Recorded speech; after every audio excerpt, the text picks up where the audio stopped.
வணக்கம் நண்பர்களே, எல்லாரும் எப்படி இருக்கீங்க? நல்லா இருக்கீங்களா? இன்னைக்கு நான் எங்க இருக்கேன் அப்படின்னு பார்த்தீங்கன்னா, திருவலிதம் திருவல்லீஸ்வரர் கோயிலில் தாங்க இருக்கேன். இந்த கோயில் எங்க அமைஞ்சிருக்குன்னு பார்த்தீங்கன்னா, சென்னை பக்கத்தில் இருக்கிற பாடி அப்படின்ற ஒரு இடத்துல தான் இந்த கோயில் இருக்கு. இந்த கோயிலோட சிறப்பு அம்சங்கள் என்ன, இந்த கோயிலை பற்றி ஒரு சில இன்ட்ரெஸ்டிங்கான வரலாறும் இருக்கு.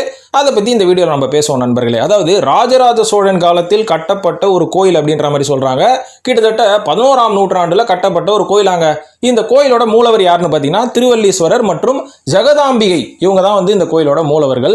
மற்றும் இந்த கோயில் ராஜராஜ சோழன் 2வது சமஸ்தானத்தில் உட்கார்ந்த அந்த மன்னரால் கட்டப்பட்டது. மற்றும் புராண கல்வெட்டுகளில் இந்த கோயிலை பத்தி என்ன சொல்லியிருக்காங்க அப்படின்ற இன்ட்ரெஸ்டிங்கான ஃபேக்டை பத்தி இப்போ நம்ம பேசுவோம். அதாவது முதலாவது இன்ட்ரெஸ்டிங்கான விஷயமே என்னன்னு பார்த்தீங்கன்னா, இந்த கோயில் இப்போ சென்னை பாடியில் இருக்குன்னு நான் சொல்றேன் பார்த்தீங்களா.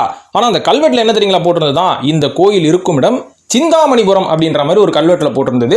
இன்னொரு கல்வெட்டை வெரிஃபை பண்ணி பார்க்கும்போது தான் தெரியுதா, இந்த கோயில் இருக்கும் இடம் அம்பத்தூர் நாடு, புழற்கோட்டம், ஜெயங்கொண்ட சோழபுரம் அப்படின்ற பல இடங்களை குறிப்பிட்டு இந்த கோயில் இருந்திருக்கு அப்படின்ற மாதிரி சொல்றாங்க. இதுல இருந்து நம்மளுக்கு என்ன தெரியுதுன்னு பார்த்தீங்கன்னா, இப்ப பாடின்னு சொல்றோம், ஆனா ஒரு சில 100 வருடங்களுக்கு முன்னாடி இதுக்கு சிந்தாமணிபுரம் பேர் இருக்கலாம். அதுக்கும் முன்னாடி அம்பத்தூர் நாடு, புழற்கோட்டம், ஜெயங்கொண்ட சோழபுரம் அப்படின்ற மாதிரி பல பேர்களில் கொண்ட ஒரு சிறப்பு வாய்ந்த கோயில் அப்படின்ற மாதிரி இந்த கோயில் நம்ம அந்த லிஸ்ட்ல எடுத்துக்கலாம். ஒரு சில கல்வெட்டுகளை ஆராய்ச்சி பண்ண இந்த ஆர்கியாலஜிஸ்ட் டிபார்ட்மெண்ட் என்ன சொல்றாங்கன்னா, இப்போதான் இந்த கோயிலோட மூலவர் திருவல்லீஸ்வரர் மற்றும் ஜெகதாம்பிகை அப்படின்ற மாதிரி சொல்றோம் இல்லைங்களா.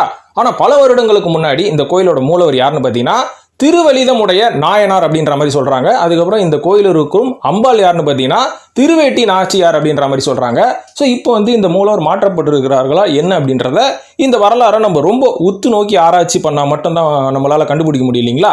இது மட்டும் இல்லாம பீரியட் ஆஃப் ராஜராஜ சோழன், அதாவது ராஜராஜ சோழன் அவர்களோட காலத்தில் இருந்த இந்த சிவபெருமானின் பக்தரான சாளுக்கிய நரனன் அப்படின்ற ஒரு பக்தர் என்ன பண்ணியிருக்காருன்னா, இந்த கோயிலுக்காக தாங்கிட்ட இருந்த 2 வீடையும் 2 தோட்டத்தையும் இந்த கோயிலுக்காக டொனேட் பண்ணியிருக்காரு அப்படின்ற மாதிரி சொல்லப்படுது.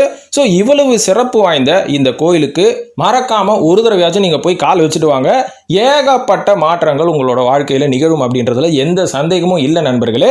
ஏன்னா நானும் இந்த கோயிலுக்கு போயிட்டு வந்ததுக்கு அப்புறம் நிறைய மாற்றங்களை நான் சந்திச்சேன். அது மட்டும் இல்லாம இந்த கோயிலோட வளாகமே மிக அழகாகவும் அருமையாகவும் கட்டப்பட்டிருக்கு, நல்லா பராமரிக்கப்படுது அப்படின்ற மாதிரி தான் நான் சொல்லுவேன். ஏன்னா ரொம்ப ஒரு நல்ல ரம்மியமான ஒரு இடம் தான். இந்த கோயிலோட மூலவரை திருவல்லீஸ்வரரை நீங்க வழிபட்டுட்டு வாங்க. மற்றும் இந்த கோயிலுக்கு எப்படி போகணும் அப்படின்னு போட்டீங்கன்னா, நீங்க சென்னையில எங்க இருந்தாலும் சரி, பாடிக்கு நீங்க ரீச் ஆயிட்டீங்கன்னா சரவணா ஸ்டோர் அப்படின்ற மாதிரி ஒரு மிகப்பெரிய கடை ஒன்று இருக்கு பார்த்தீங்களா. அங்கிருந்து ஒரு 1 கிலோமீட்டர் தூரத்தில் தான் இந்த கோயில் இருக்கு.